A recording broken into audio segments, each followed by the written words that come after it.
everybody.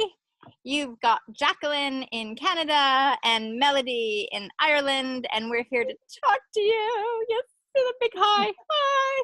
Hi. Hi. About opening your heart. Melody is heartpassioninstitute.com. It's where you'll find Melody. And she is an expert at how to go from being closed and judgmental,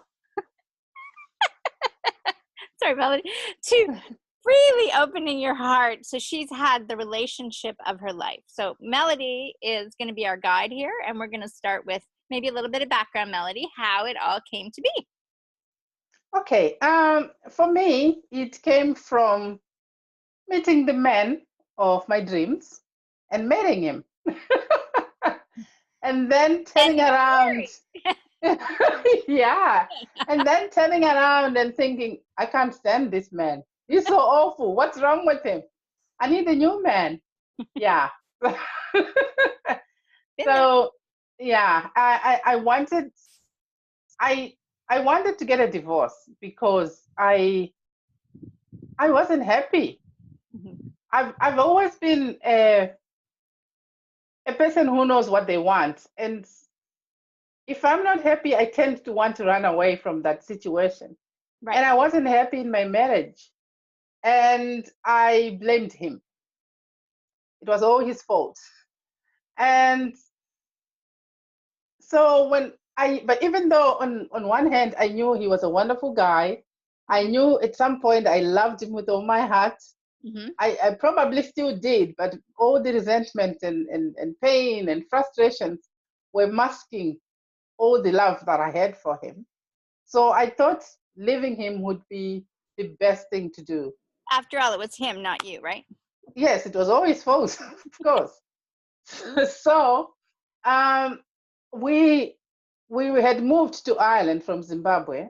Mm-hmm. We'd been living in Ireland for about 18 months or so. Mm-hmm. At this point, we had a baby. That was a gift we didn't expect.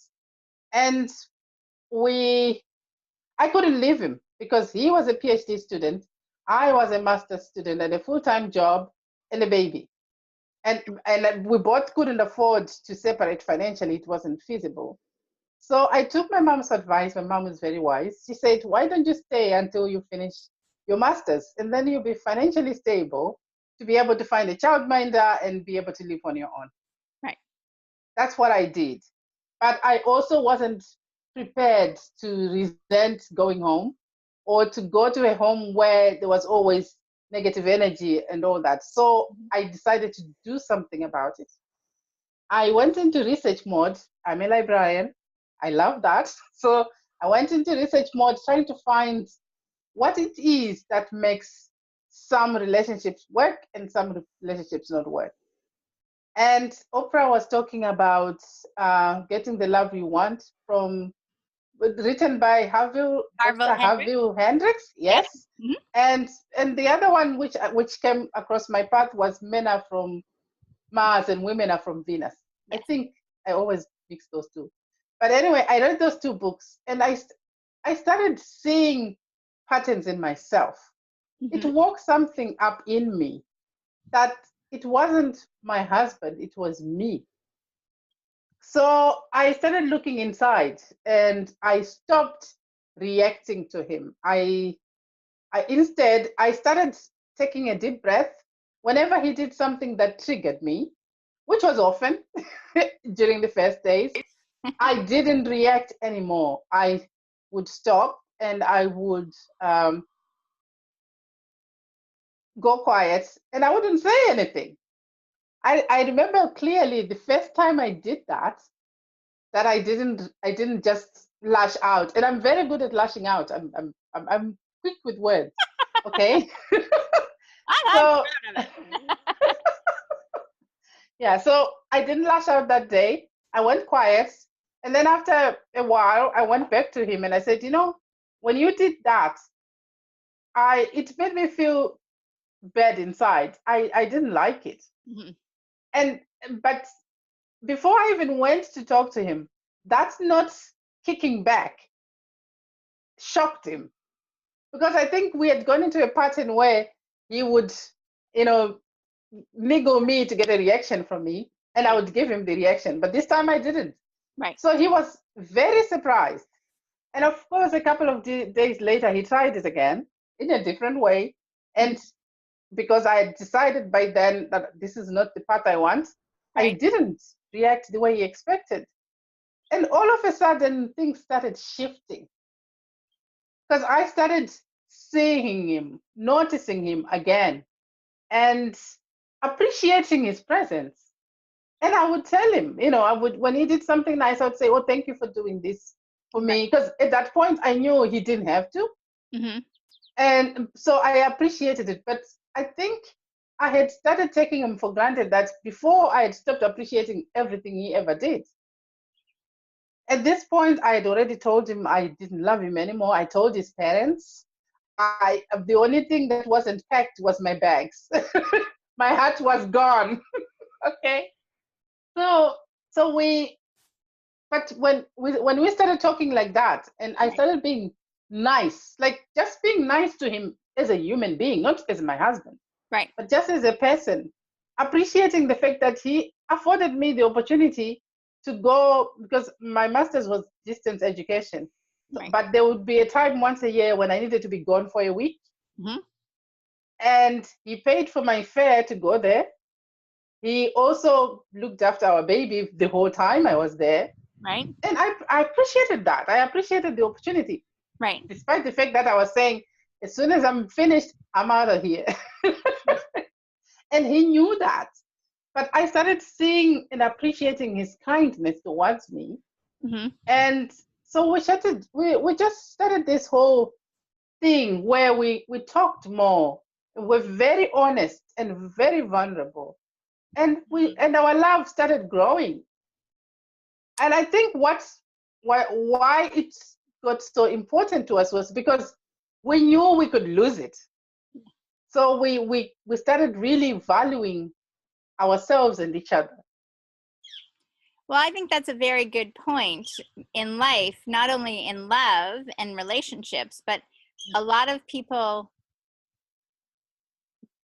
only make the change when it's inevitable, right? Like Yeah. they have some sort of crisis. So you knew the end was coming. in, in your, you were going to finish off your master's, and then that was going to change unless things changed. And it seems Yes. to me like you started to be open and vulnerable. And I think that's where a lot of us, we are so fearful of opening our hearts, fearful of being vulnerable because of some past thing that's happened. Mm-hmm. And hence, the person that we really want to be open and vulnerable with, we're doing the opposite. And, Yes. and we're keeping it closed and protected. And hence, then as soon as it's not working, we're ready to go somewhere else. Yeah. And I also started giving myself things that I expected to give him to give me. Because when I got married, I got married to a house trained man. Okay, so he knew how to cook, to clean, to wash, to hoover the house, to look after the baby. He was hands on. But I knew how things were supposed to be done, so I took charge. Ah. And I told him the wrong things he was doing the whole time. I was critical of every single thing. And he stopped doing everything. Right. Which I don't blame him. I mean, who would want to put up with being told you're not cleaning my plates right? So Yeah, no, I know, because when I was a kid, I had a perfectionist father. And my brother was stressed out at trying to do everything right. And my older brother, and I was just like, I knew how to do this one. I just had to, cut the lawn the wrong way to be told it's wrong. And I was like, yeah, well, then you do it. Okay. Yes. Yeah. Forget it. Yeah. I'm not doing it. Yes. Exactly. And most men do that, actually. They are told, oh, you're doing it wrong so many times. And they say, okay, fine. I'll sit back, read the paper, or play video games, and you do all the work. I don't care as long as it's done. So we were at that point. And so I started giving myself, asking, actually, I I sat him down one day because I was so overwhelmed. And I said to him, I need you to help me. Wow, that's big. Yeah. And he said, with what? And I said, with everything. I can't cope. I'm overwhelmed. I need you to help me with cooking. I need you to help me with the baby. I just need you to help me, please. And did you say it like in that tone? Because I think most women, when they need help, they're like, they say it more like, you don't help me. You never do enough for me. And they're like, they're doing it out of frustration and they're not asking. They're just releasing and complaining instead of saying, I need you to help me. Oh, I had been through all that. At this point, I needed some different action. So I said, I need you to help me, please. And he looked at me and he said, am I allowed to do it my way? And I said, yes, any way you want, as long as you will never hear me opening my mouth saying, you've done it wrong, ever. I'm done with that. As long as it's done, it's okay with me. And it was okay with me. And from then on, I have to say this, I started doing less and less and less housework than my husband did. Wow. And my only things were, thank you. And of course, the sex was amazing. Of course. Yeah, but just a perk. I wasn't tired. I wasn't too tired. You know, I did have the energy to do all the tricks in the bedroom because I wasn't overwhelmed with all the other stuff that was going on. Well, plus you were also giving yourself time, right? Because you started to go to do things for you, like the gym. Yes, I joined the gym. I started going out with my friends more. And in going out with my friends more, I also allowed him or gave him the opportunity to go out with his guy friends more as well. But there wasn't this whole, he needed permission from me, or I would say, I'm looking to go out with my friends next weekend or the weekend after. Right. Do we have anything planned? And we say, no, I don't think so. It's fine. You can go with your friends.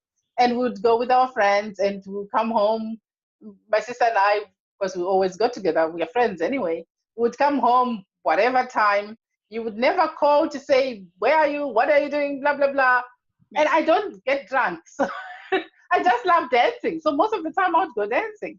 Yeah, and drink a little bit and then come home. But have great sex.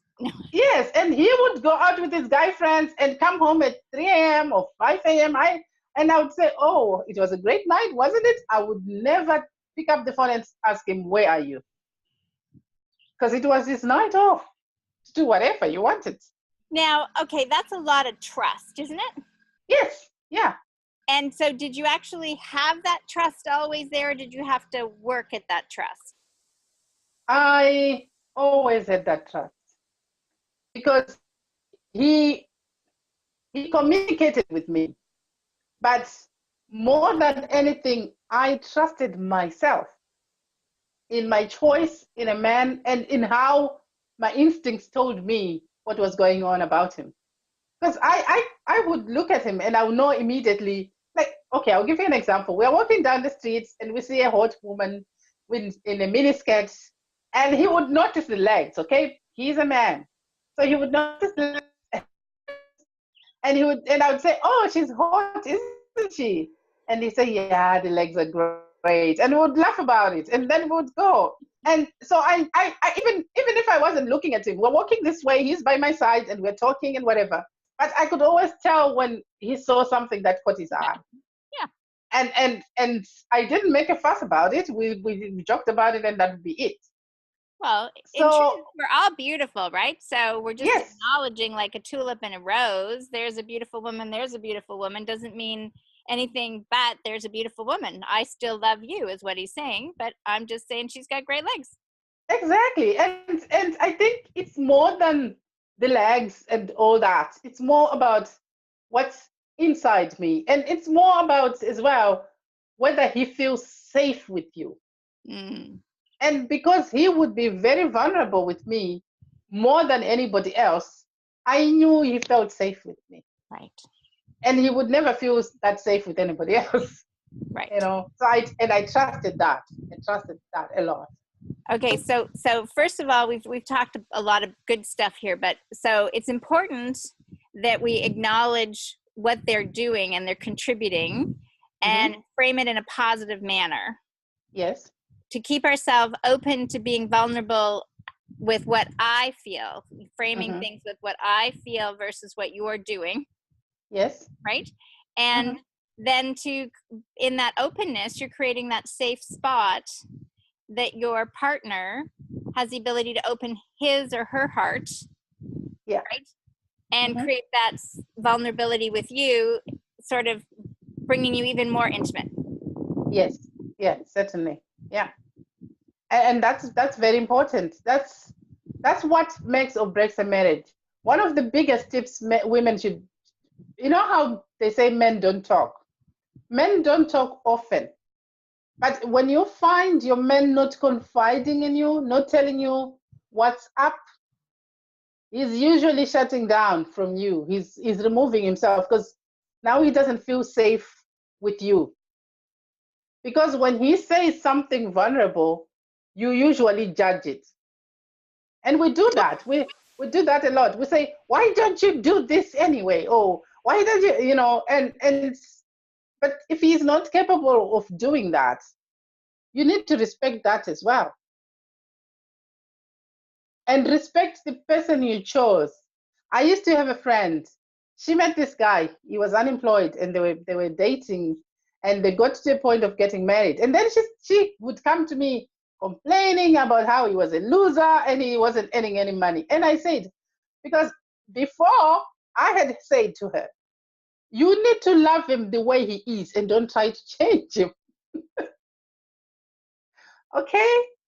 And so when she was coming to me, I said, actually, that's very unfair. You found him like this, and you chose him the way he is. Why are you trying to change him? I'm just laughing hysterically because you're talking to me, Melody. Okay, like I even said to myself, one of my things was, I was like, you should so know how much I love you. I love you even though you don't have a job. You're a dreamer, you know, that like basically and then I was like, okay, man, it's been years now and you're still doing the same thing. My love hasn't created this opening for you to change. Oh, goodness me. Yep. I'll do Yeah. it. Yep. Yeah. And I knew I was thinking I was just gonna love him enough to love him to do something, but no.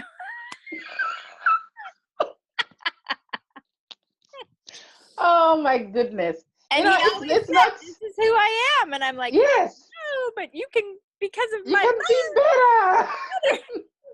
My love can lift you up and make you a better man. No, sorry. No. Yeah. You should love what you've got. If you don't love it, don't take it home with you. That's it's as simple as that. Well, that's Maya Angelou, right? What did she say? Is when someone tells you who they are, Believe them. Yes. I remember her saying that, and I was like, yeah, but I'm more spiritual than that. Oh goodness. So you were taking care of yourself, right? Yes. Started giving yourself what you needed versus asking him. Yes. Allowing him to do things around the house to help you. Yes. That made him feel good. Yes. Right? Yeah. And then as the two of you were talking openly to each other, your hearts opened again to each other. And I stopped competing with him to show him how independent I was. Like, I can do all this. I don't need you. I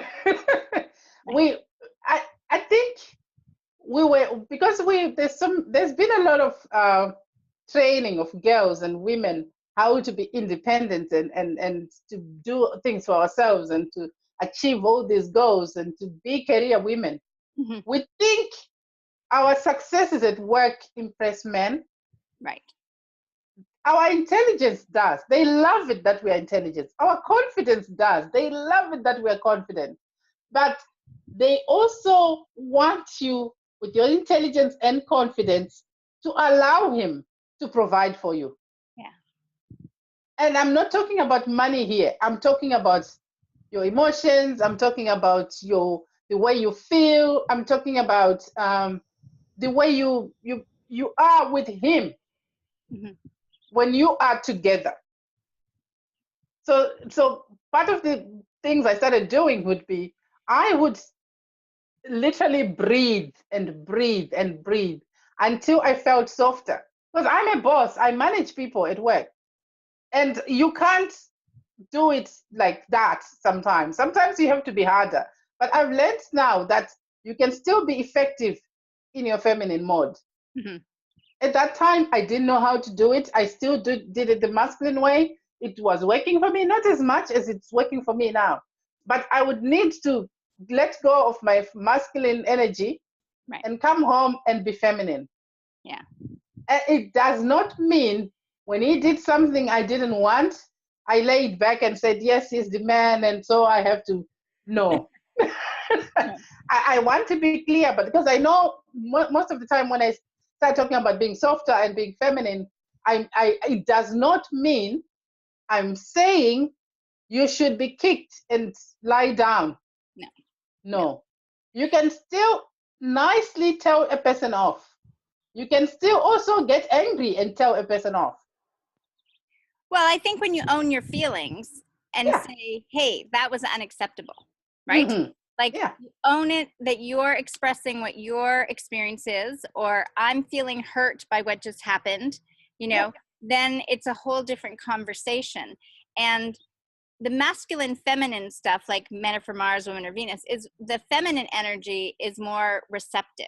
So Yes. it's not Yeah. for us just to receive whatever happens, it's to be in that receiving mode of love and connectedness. Yes. Yeah. It's so that you allow him, because I'm using the word allow because women can do everything for themselves now. Okay. So, and men feel threatened by our that concept that we don't even need them to have babies anymore, and that's terrifying, because what use do they have? But you can still enjoy, because we still want their big arms around us. We still want their shoulders, the big shoulders on our heads. We love that. Yeah. That makes us feel safe and cherished and appreciated, and it's good. It's good for us to have that as well. So we need to tap into our feminine. I call it feminine elegance. Okay, when you are at your utmost beautiful, because when you are there and you're feeling like that, you would want him to be at his utmost, whatever, handsome. his masculine handsome. No. Yes. Yeah, you're gonna You have to would. come up with the name. If you've got feminine elegance, you have masculine debonair or something. Yes, yeah, masculine, definitely. That sounds masculine. Yes, that's great. Yeah, and when he feels like that, when you see his shoulders, he puffs up. Like, men are very easy to read. When they feel like men, they puff up. They're proud, and they have a swagger, and they Yeah. own the world, and nobody's going to attack you or them. They'll defend the whole world against you. Right. And that's what we want. We are not saying we can't fight our own battles. We are so capable of doing that. Yeah. But we should also allow them to feel that they belong in your life, that there's something they can give you that you need. Yeah. Yeah. And it just can't be either, because for a lot of women that are so competent, sometimes they feel that the way that they're showing that the guy is needed, and I'm just saying women to guys, is that you're needed in the bedroom. Yeah, And and nowhere else. Yeah, and if that's not even their their love language, it ain't happening. They're just feeling more used. Mm-hmm. Yeah, it's funny. Some men say women just use us, and I know I feel dirty because she's used me for your own ends, and I don't like that. Right. So we also have to understand, even though we say men don't express emotion, they feel the emotion. Mhm. They feel it very strongly, sometimes even more than we do. But just they don't know how to express it to us. Mhm. It doesn't mean they don't feel it. So when he comes to you and he doesn't feel welcome, Right. then there's no need for him to stay. No. And if you listen to men, when men fall in love and they go all gaga, like most of the songs that they sing are so deeply vulnerable. Yeah. Like you really, if you look at I'm trying to think of what's his name now. Oh gosh, he sang the song about your okay, it will come back to me. There's the love king, the guy who has the big bass is dead now. Who had the song that everybody, my love, my everything. Luther Vandross? No. No, it's not. No. It's not Luther Vandross. It's oh God. My Uh, love. yeah, but if you listen to the love songs that they sing, Yeah. they are so deep. They touch at the core of your heart. Because when they get somebody who unlocks that key and they open them up, they won't, they are not able to resist that woman ever. And she has so much power. That's why I'm always saying to women, we have so much power over men. We just don't wield our power and we don't use it effectively. And that's what I'm passionate about. Actually, I want to help women to find that power that they have and use it for the good of humanity. Because I think right now, because we have all taken a seat back and we said, right, let the blind drive, we have let ourselves down. Mhm. Yeah.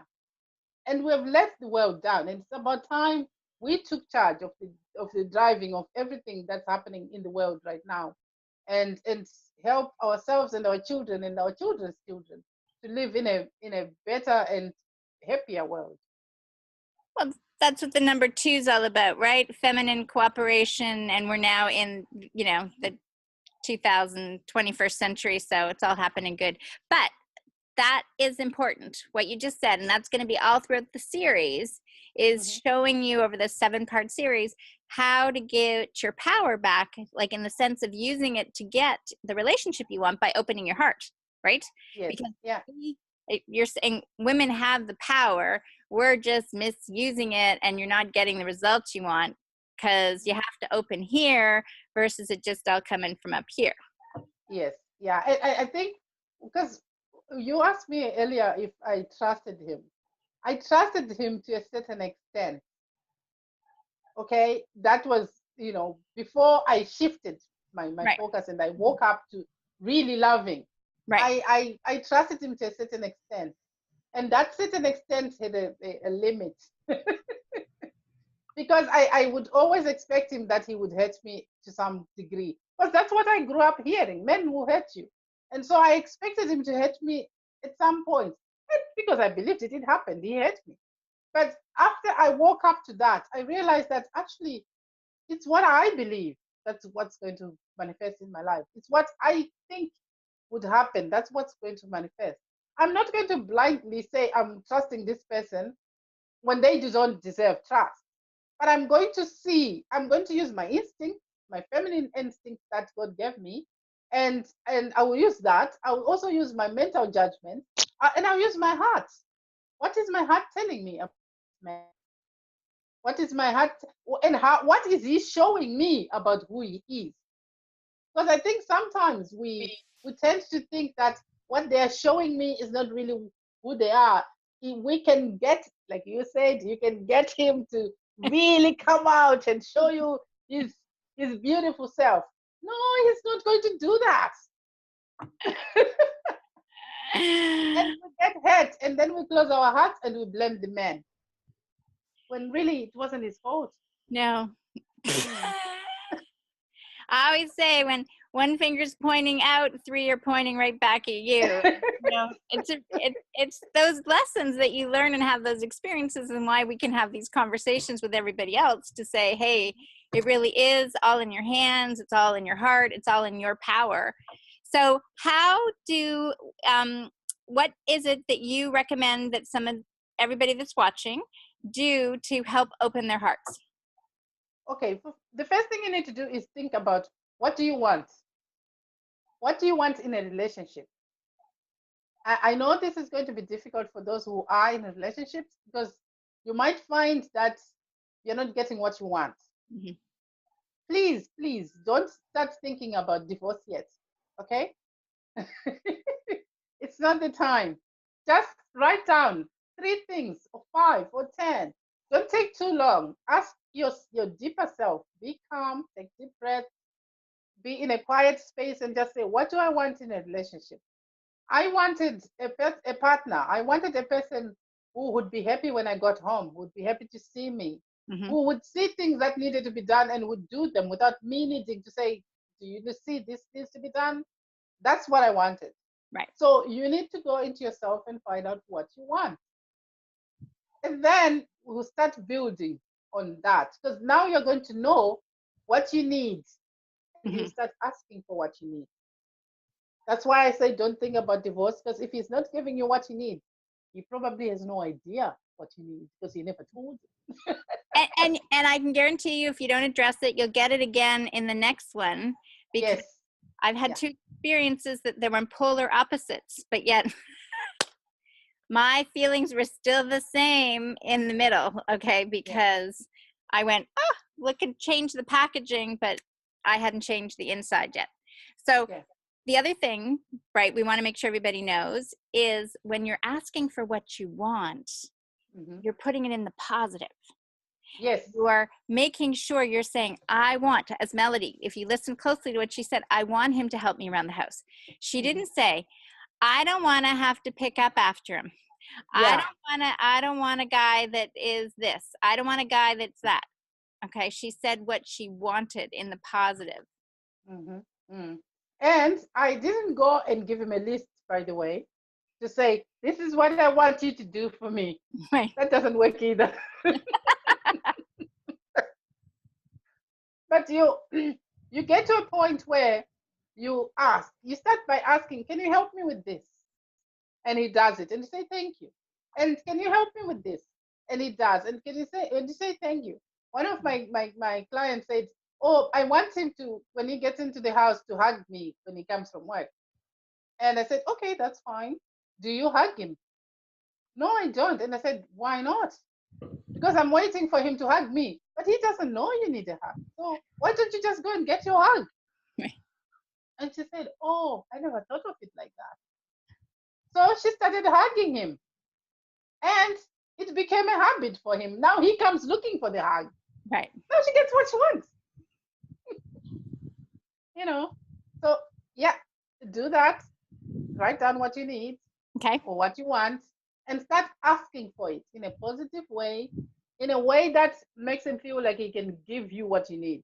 If you give him a list of 10 things, he's going to feel overwhelmed. But if you ask him for one thing at a time and you build up on it, then you start building different habits, different expectations for both of you, and things just start working well for you. Yeah. Well, that's the tactical, that's the action, that's sort of the masculine energy that there. Now, what about receiving? Is there a time that we're supposed to just go within? Do we have like a little meditation maybe that you recommend? Yes, I do have a meditation that I would recommend doing maybe daily for 21 days, 30 days, if you can. It's not long, it's only 7 minutes, but it's called Connecting to Your Heart meditation. It touches your heart, the words, and so be as centered on your heart as you can when you're doing it. And be in a happy place as well, as much as possible. Right. Because if you go there and say, oh my God, my heart is so heavy, and it doesn't work for you. The point is to get in the positive energy. Because when you get in the positive energy and you're happy, your husband, boyfriend, they will just take credibility and say, I did that. She's happy, I'm happy. I did that. So yeah, you want that too. And they can get that meditation at your on your website. Yes, heartfashioninstitutes.com. And you can join us again on Sunday for part 2, which will be? Which will be, what's part 2 again? It's gratitude. Oh, goodness me. We're It's so grateful. gratitude. We're so Yeah. grateful Yes. you remembered. Yeah. Yeah, I remembered. It's So we'll be looking at that and how that can help you to open your heart as well. perfect because this is a 7-part series. So look forward to you watching part 2 with us. And then again, we'll be back on the following Wednesday for part 3. And after 7 sessions with Melody, you'll have your heart opened. And if you've got specific questions or concerns right now, just reach out and get a hold of her. The best way to do it is through your website or My Facebook page and my website as well. You can do it either way. My Facebook page, you get the instant response. If you PM me, and I will respond, and we can see if I can help you if you're struggling with this, and or if you just want to have a conversation, see where all this is going and what you can do to make your heart more open and your life more joyful. well, I think you're a great example of how you've turned things around and how you are joyful and your heart is so open. So we look forward to seeing you guys all again on Sunday at 3 p.m. Atlantic time, 2 p.m. Eastern, and 7 p.m. London time, Yes, Ireland yeah, time, yes. 8 o'clock Central European time. So, or wherever else you are in the world, check your time zone. So have yourself an awesome day. And thanks so much, Melody. Thank you, Jacqueline. Always a pleasure.